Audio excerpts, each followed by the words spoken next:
Game to film adaptations. They're common, so common in fact they warrant me talking about them for. With the release of the 2023 remake of the Mario movie, game to film adaptations have gone full circle. What started out as unfaithful cash grabs with cheesy acting at best. Koopa, you're a lousy leader! One thing I cannot stand is naysay. Simon, de-evolve him now.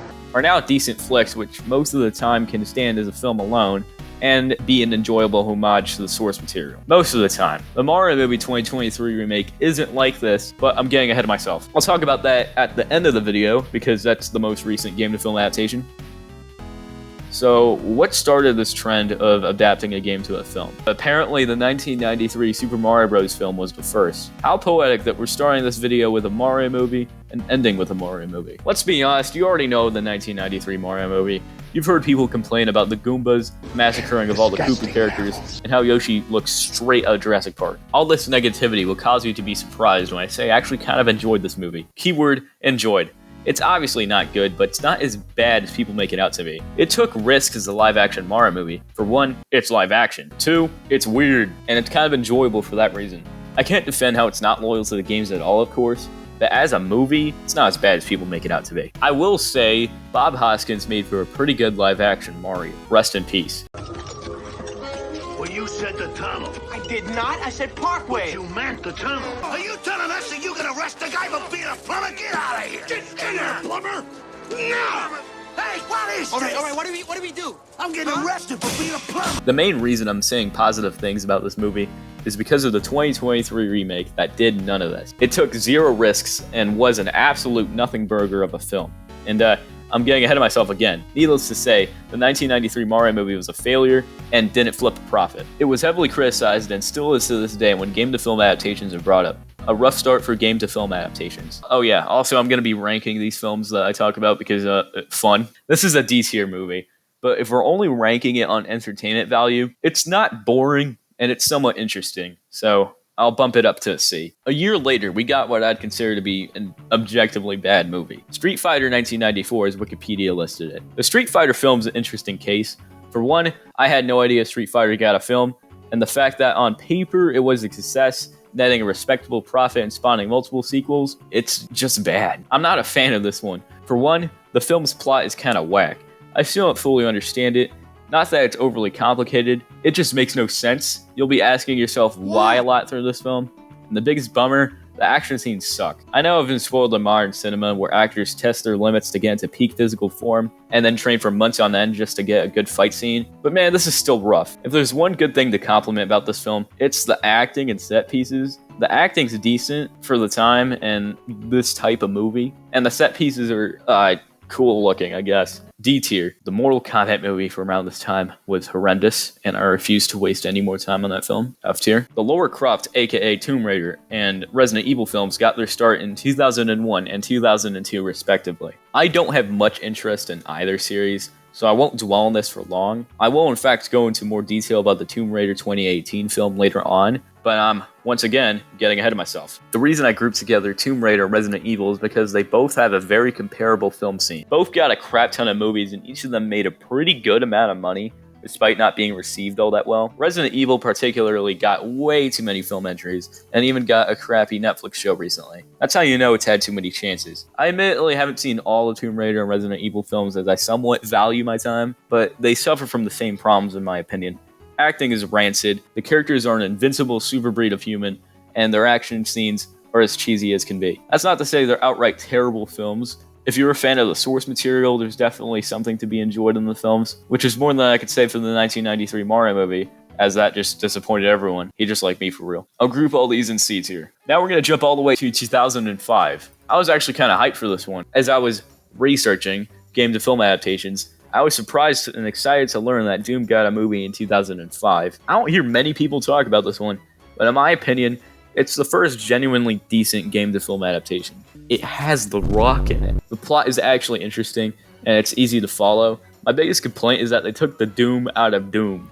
Instead of the bad guys being Hellspawn, they're aliens now. It's not that big a deal. The enemies behave exactly the same, but the change in context disappointed some people, myself included to an extent. But people over-exaggerate this change as the enemies still behave exactly the same, and the Pinky makes an appearance. As I said, I actually enjoyed the plot of this one. In this movie, we follow John Grimm, aka Reaper, aka Doom Guy for the last quarter of the film, as he and a squad of Marines investigate a base on Mars that's been overrun by aliens. They then discover an extra alien chromosome, and the Rock transforms into a zombie. So John Grimm injects the extra alien chromosome and gets Down syndrome. Superpowers, of course, he got superpowers. He turns into Doom Guy and has this really cheesy first-person view action scene, which is the most memorable part of this film, besides the Rock boss fight. It is super dated, and I overuse the word cheesy when talking about this topic, but that's the best word to describe the scene. Overall, this movie is decent, not amazing, but definitely not bad in my opinion. I enjoyed it, and you can tell the people who made it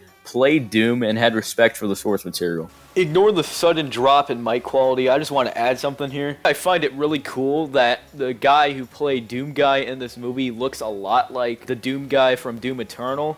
And yeah, I'll put this movie in B tier.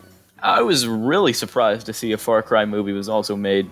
For a good reason, it had a budget of $30 million US and made back $750,000. Safe to say we're not getting another Far Cry film anytime soon. There's nothing really special about this one. It's not so bad it's good. It's just boring, nor does it have any redeeming qualities or elements. It turned Far Cry into cheap Resident Evil. There's mutants, an odd storyline, terrible acting, and the whole movie just looks cheap and rough. Absolutely no redeeming qualities. It's a vital waste of time and money. F tier. From here until 2018, there aren't any video games or film adaptations that I've seen nor really care about. They're mostly just Resident Evil, but I want to mention one. Need for Speed got a film in 2014, and it was received decently when compared to other adaptations of the time. It featured that one guy from Breaking Bad, so S tier. In 2018, we got a Tomb Raider film simply titled Tomb Raider.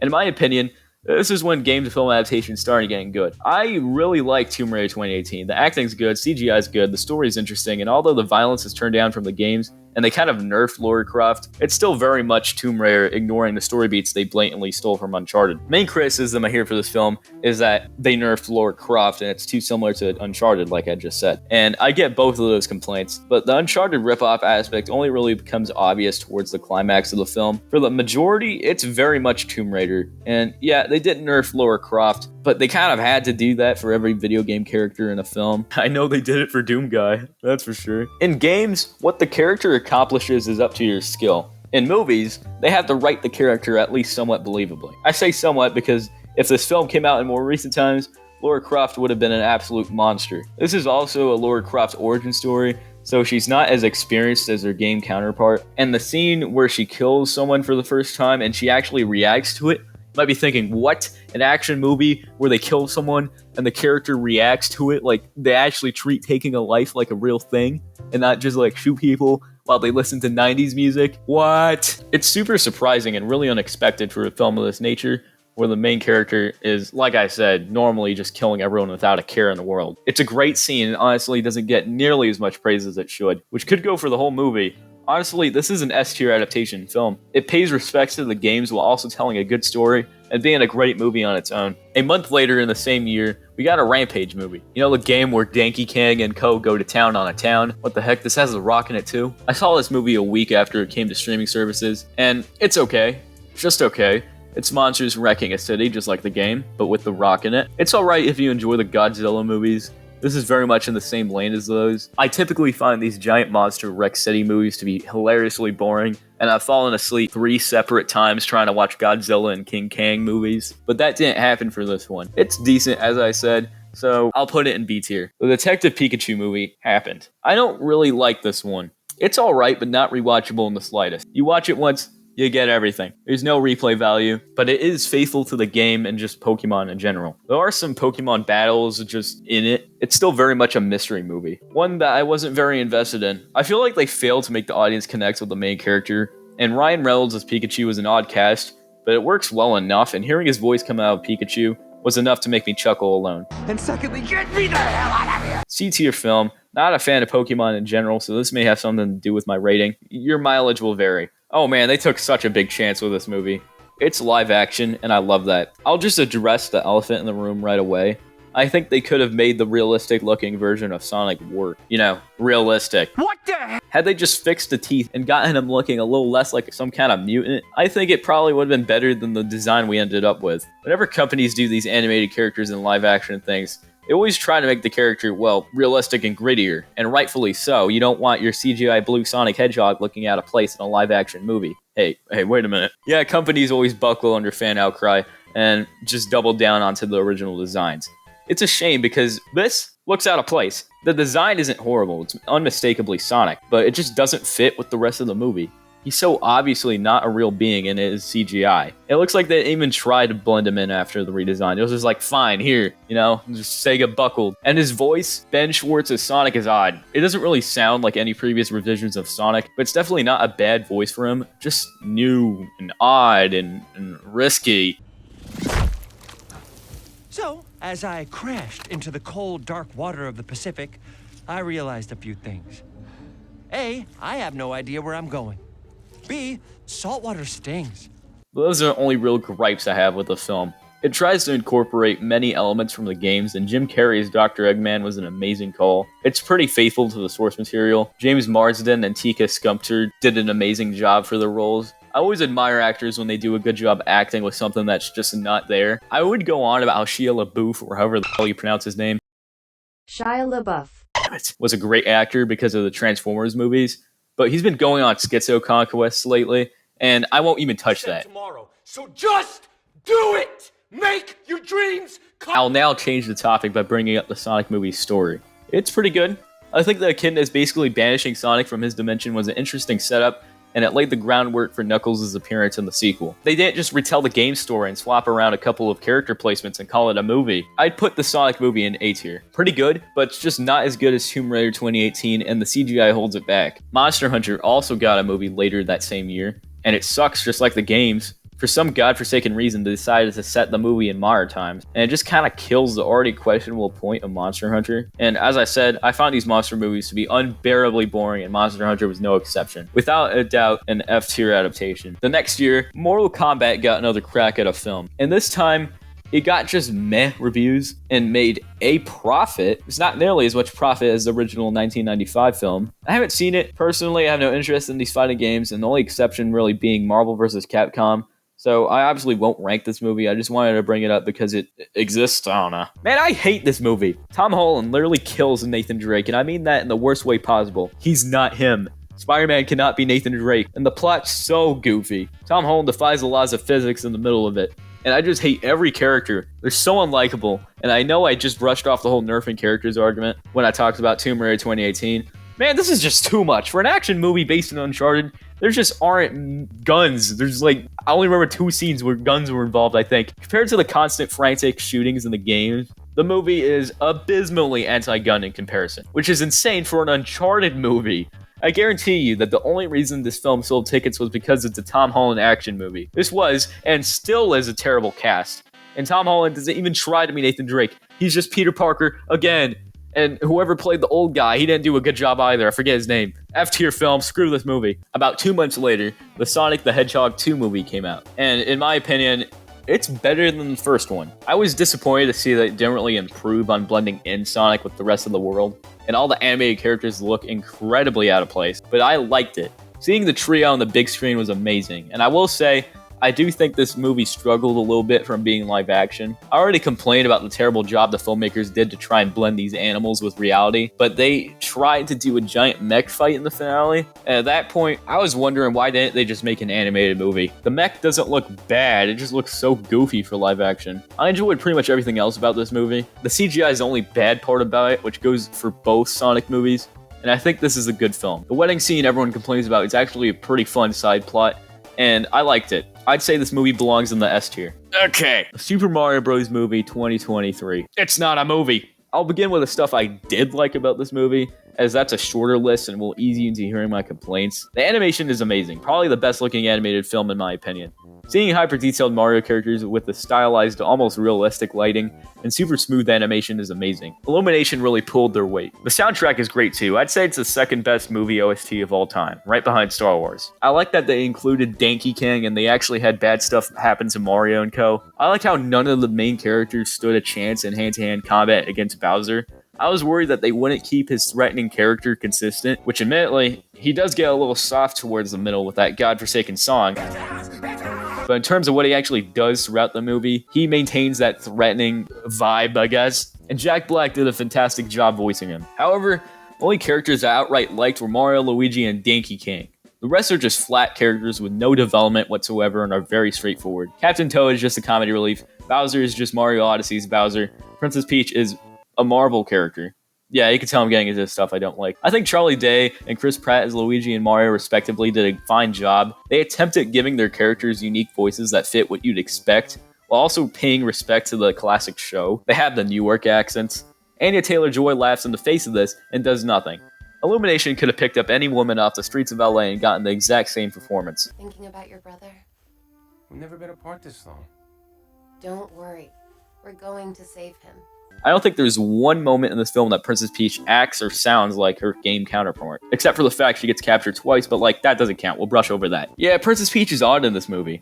On one hand, it's cool to see such a 180-degree turn in her character, from being the damsel in distress to some freak breed of superhuman. It works fine in Shrek, and it's fine here, but could have been a lot better. The movie constantly drills into your head, trying to sell to you that Princess Peach is some competent goddess who can do no wrong. But if you take 2 more seconds to think about it, she gets captured twice, lets her toad stay in the Mushroom Kingdom, and literally gave him a 2-minute heads up to evacuate when she knew for multiple days prior that Bowser was going to invade.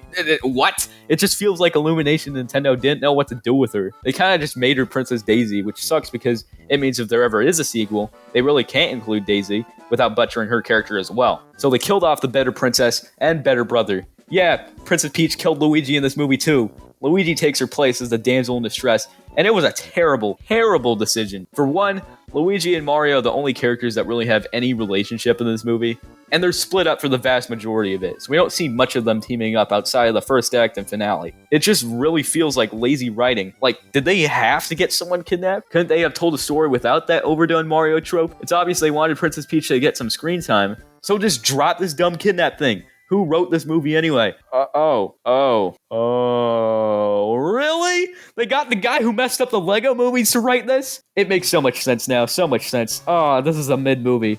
It's crazy accurate to the games, I'll give it that. And it has some great action sequences, but they all got shown off in the trailers. I don't think there's a single action scene outside of the finale that didn't get shown off. I will say, seeing Mario and Donkey Kong fight each other and then later fight side by side was amazing. They should have done something with Mario's and Dankey Kang's relationship, but they kind of just bro it out inside of a whale over their dad issues. That's a weird sentence. What an odd statement. Mario and Dankey Kang bro it out inside of a whale. Yeah, this is a mid-movie. I'm putting it in C tier, but if you're a basement dweller and absolutely love Mario, or you're a child, this is a great movie. You'll Wojak when you see Rainbow Road, and kids will love it. It's not trying to push a political agenda either, which I was kind of surprised about. I remember this movie getting into a little hot water when Chris Pratt was revealed to play Mario. Not only because it was an odd cast, but because he's a Christian, and basement dwellers kind of just see the thought of him injecting that here. But there's nothing. It's just a somewhat fun movie, no frills, no risky thrills. So throughout this video, we saw how video game movies gradually became more and more accurate to the source material. Not necessarily better, but they rack in a lot more money now, and in my opinion, they're too accurate to the games. They overshot. In The Last of Us TV show, we see this in full effect. It's pretty much a one-to-one retelling of the game, and with the Halo show, okay, there's some outliers, but the FNAF movie trailer dropped, and yeah, this looks like a no-risk film as well. I'm calling it here. Game-to-film adaptations are going to become way too accurate to games. They kind of already are, but it's a lot more noticeable with ongoing projects and the recently released Mario movie remake. Slowly but surely, people are going to notice how lazy this is. But will people care? Nah, the Minecraft movie is still going to destroy the box office, despite me having zero faith in it since they've already told the entire story. There's no point in seeing it. Yeah, I expect to see game-to-film adaptations go on a steady decline, not because they're unsuccessful, far from it. Just because there'll be an easy thing to just rip the story of the game and then retell it in live action. That's what The Last of Us show did.